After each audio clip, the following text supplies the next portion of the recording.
Tak, čau všichni. Tak dneska vám chci ukázat jednu takovou věcičku, co se týče úpravy auta. Konkrétně se bude jednat teda o úpravu auta Mercedes-Benz CLK V208 a o motory 200 kompresor a 230 kompresor. No a pro ty je určená takováhle věc, což je vlastně nástavba řemenice, kterou teda upravíte chod kompresoru. Proč tam něco takového dávat? Jednoduchý, tahle ta úprava, která je vesměs jednoduchá, tak nám upraví otáčky toho kompresoru a zvýší tlak o 0,2 baru. To znamená, že nám zvýší krouťáky výkon, krouťák konkrétně o 50 Nm a výkon o nějakých 35 až 45 koní. Takže cca řekněme těch 40 koní nárůst by tam měl být. No, k té řemenici, která je teda z Německa, od společnosti, která se vyloženě zabývá jenom úpravama Mercedesů, tak je k tomu originál dodávaný i nový řemen Continental, protože ta dílka toho řemenu je jiná než ta původní, bude o něco delší. Tak a co se týče ukotvení, tak je to jednoduchý na imbusy. No a my si teda půjdeme ukázat, jak s tím pracovat a jakým způsobem teda tu kladku namontovat. Tak jdeme na to. Tak a my už jsme teda před otevřeným motorem. No a ta řemenice nová se teda montuje na klikovou hřídel a konkrétně tady.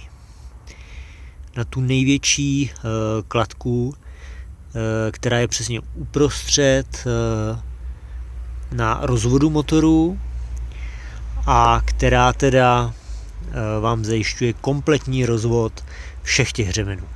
A bude se nasazovat tedy tadyhle na kraj a tím se zvedne teda poloměr a je to stejný princip, jako kdybyste zařadili na kole vyšší rychlost vepředu na převodníku. Tím, že teda vepředu zvednete kolečko na větší, tak to kolo pojede daleko rychlejš, protože se zkrátí ten převod. Takže stejný efekt bude tady, kdy tady to zvětšíme a ve finále tady na konci, kde je teda kladka z kompresorů, ze spojkou kompresoru, která je tady na kraji, tak se zmenší vlastně poloměr toho otáčení a ten kompresor se bude točit teda rychlejš. Takže toť teda jednoduše k tomu principu, jak to funguje. Takže jdeme se teda podívat na to, jak namontovat. Tak, v první řadě budeme potřebovat teda sundat to, co nám vadí, takže sundáme tadyhle kryt od chladící vrtule, od viskospojky a budeme muset nejspíš sundat taky vrtuly viskospojky, aby jsme se k tomu tady dole dostali. Tak, takže první si dáme teda na stranu tadyhle hadici. Já si ji takhle chytám vždycky dozadu a potom teda sundáme ten kryt. No, tady ten kryt sundáme naprosto jednoduše, má tadyhle jakhle dvě svorky, který rukou klasicky takhle sundáte. Jo, takže stačí sundat a vyndat kryt ven. Tak, takže takhle je sundáte dolů a kryt už vlastně jenom vysadíte. Tak, jinak k sundání teda vrtule od viskospojky je potřeba povolit 3 šrouby, jeden, druhý a třetí dole. Jsou to teda imbusy a konkrétně je to 5. Jo, takže stačí vlastně uvolnit tyhle 3 šrouby a vrtuly máte venku. Tak a teďka si teda ukážeme, jak sundat tu viskospojku, respektive jak ji povolit. Takže máme tam teda 36 klíč. Tady je matka, kterou potřebujeme povolit. A dávejte si bacha, je tam otočený závit. Takže ten se teda povoluje směrem doprava. Jo, doprava se povoluje. Povolíte to tak, nemusíte to ani nějak aretovat, nějak držet. Vezmete palici a dáte do toho klíče švihem velkou ránu a ono se to povolí. Jo. Funguje to, vůbec se toho nebojte, prostě musíte dát správnou ránu a ta zátka se raz, dva povolí. Takže chytíme a dáme sem správnou ránu. Jo.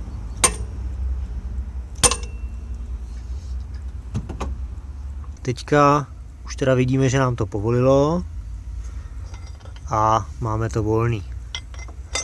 Takže teď teda můžeme povolovat. Jo, takže nic složitýho, akorát jak říkám, nemučte se s tím a zkoušejte dát tu správnou ránu, ono to povolí. No, už máme odšroubováno, takže sundáme a takhle to vypadá sundaný. No, takže teďka teda sundáme původní řemen. Ten sundáme jednoduše.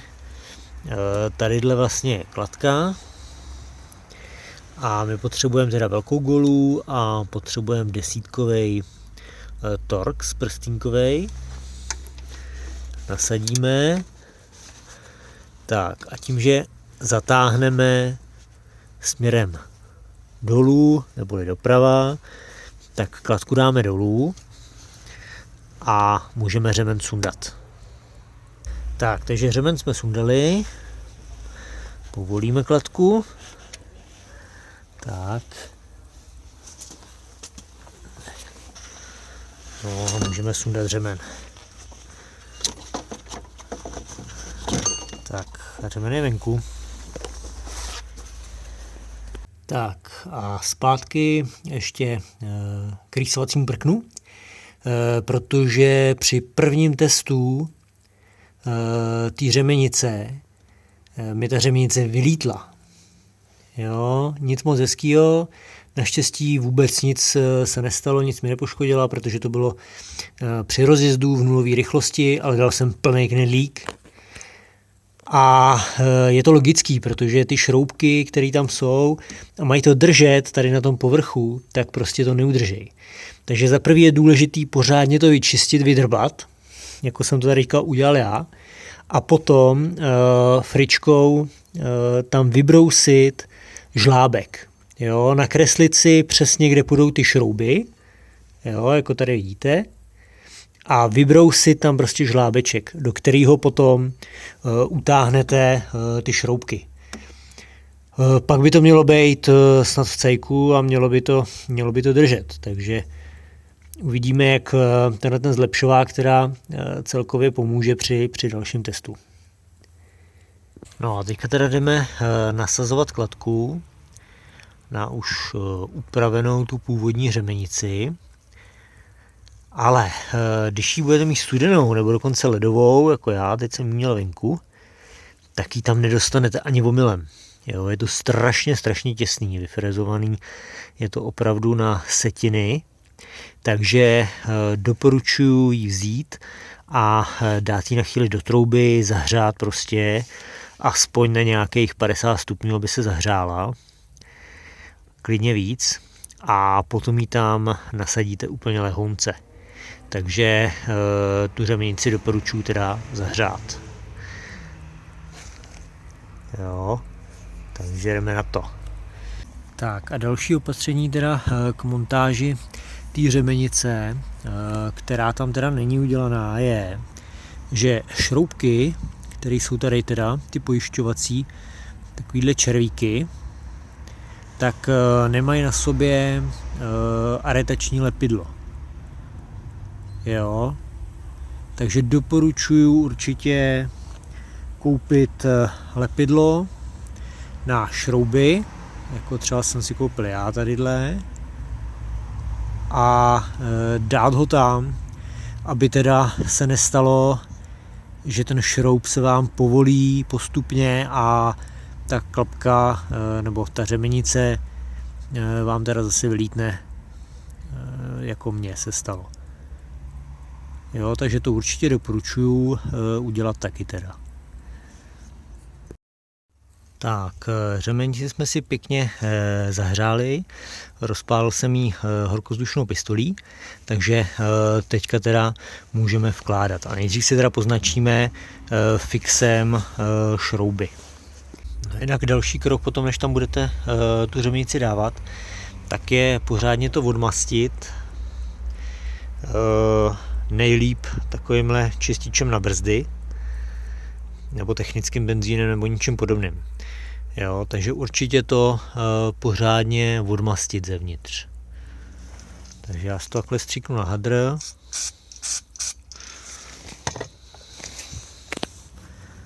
Tak. A odmastíme. Jo.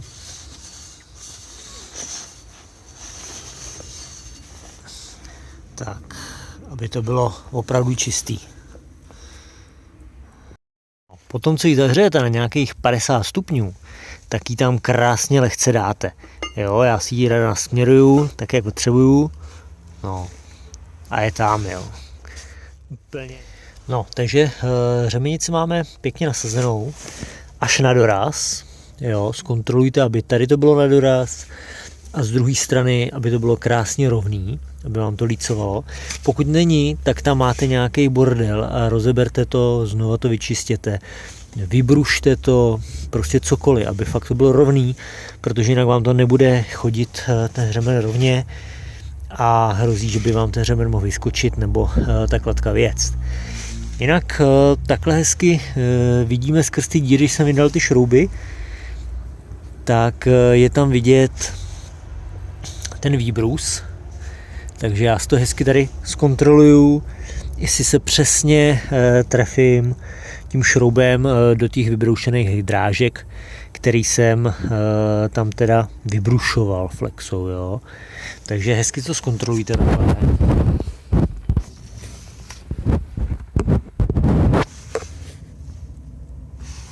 Jestli je to teda v pohodě. No a můžeme nasazovat šroubky. Šroubky máme na místě a jdeme postupně utahovat. Stejnou silou utahovat postupně všechny dokola. Jo, ne, že utáhnete jeden a pojete na další. Takže postupně po kousíčkách všechny do kolečka, aby ta klatka se roztahovala zároveň všude dokola. Jo, takže utáhnout na další. Utáhnout na další. Tak šrouby máme utaženo, myslím si, že dost pevně.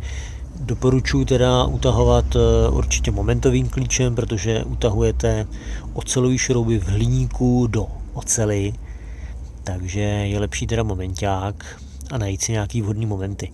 Jo, já jsem to teda dělal od ruky a jakmile udělám nějakou zátěžovou zkoušku testování, tak to zkusím ještě dotáhnout ty šrouby. Jo. Takže můžeme zkusit takhle. No, namontovaný to vypadá takto. A teď teda půjdeme dát zpátky řemen. Tak, takže máme kladku nasazenou i s řemenem, takže takhle to vypadá. Zkontrolujte si, jestli vám to na všech kladkách sedí naprosto přesně, aby to nikde nebylo mimo zub. No a pokud vám to sedí, tak můžete udělat první test, teda nastartováním. Tak, takže si uděláme první funkční test. Zkontrolujeme teda, jestli to všechno běhá tak, jak má.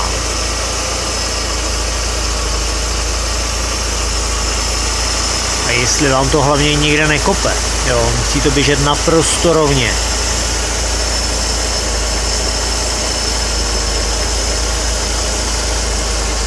Takže takže takhle to vypadá fakt jako dobře zatím. Takže necháme to chvíli běžet, nějakých 5 minut, aby se to zahřálo. No, takže jdeme si udělat teda funkční test na to, jak teda ta řemenice funguje a jestli se to teda vyplatilo. Takže motor už máme zahřátej, takže budeme postupně zkoušet opatrně, protože při první zkoušce, kdy teda jsem pár věcí zanedbal, tak mi vylítla ven. Takže teď jsem to teda vylepšil, docela zásadně si myslím, tak snad už to bude dobrý. Musíme nejdřív trojku.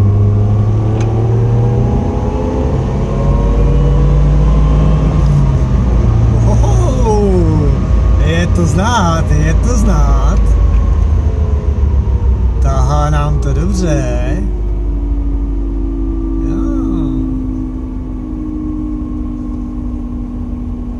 Je to tam. Hlavně teda je slyšet poměrně značně nárůst toho zvuku toho kompresoru. Ten je opravdu dvojnásobný, než byl předtím. Mě teďka tady trošičku teda hučí ložisko, který musím vyměnit. Takže to přehlušuje ten kompresor, ale je to znát. Takže určitě se vyplatilo a nějaký koně tam budou. Já se teda určitě chystám na brzdu, aby to změřili. Vlastně ten komplet, tak jak tam mám, tak kolik to teda reálně má. A ještě teda předtím chci pořešit intercooler, který budu dávat teda větší. Takže ten chci ještě pořešit a pak to teda půjdeme změřit. A doufám, že tam teda nějaký hodnoty budou.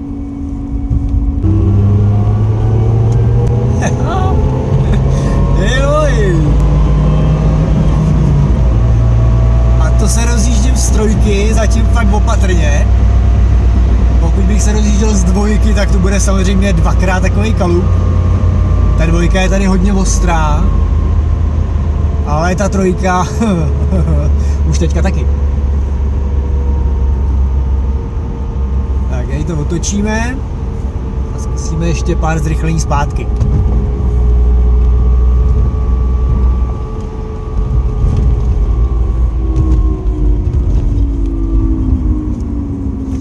No a pak až dojedu, tak určitě zkontroluju řemenici, doporučuji vám taky. Udělal jsem si tam kontrolní body, abych teda viděl i nějaký nepatrný pohyb té řemenice. Tak zkusíme z dvojky.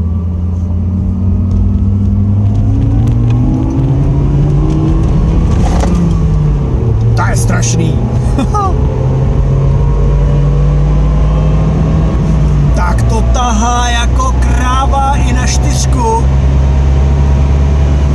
Wow.